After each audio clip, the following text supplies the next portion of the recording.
चलवा बुद्धा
सुनले नथिरा हां तारे तू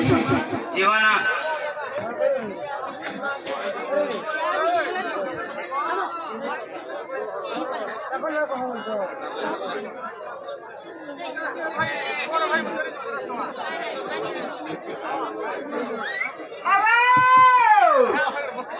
चप्पल खड़ा रहो बिना राजा राधा का प्रमुख है 50 मिनट पर रात पास होती तब का बोलो सुन तरफ किसे से थोड़ा चेक वाला रिकी बा संगीत रे प्रमुख है दीपेश रही विक्रम रही टीलू माझी टिकू चाटोटा 30 टका और प्रकट करी तब को অনুষ্ঠান तरफ विशेष धन्यवाद जय कला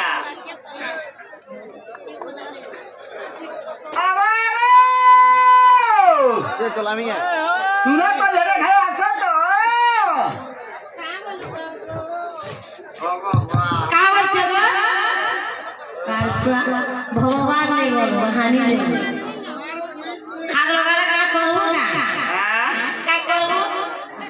गीती नहीं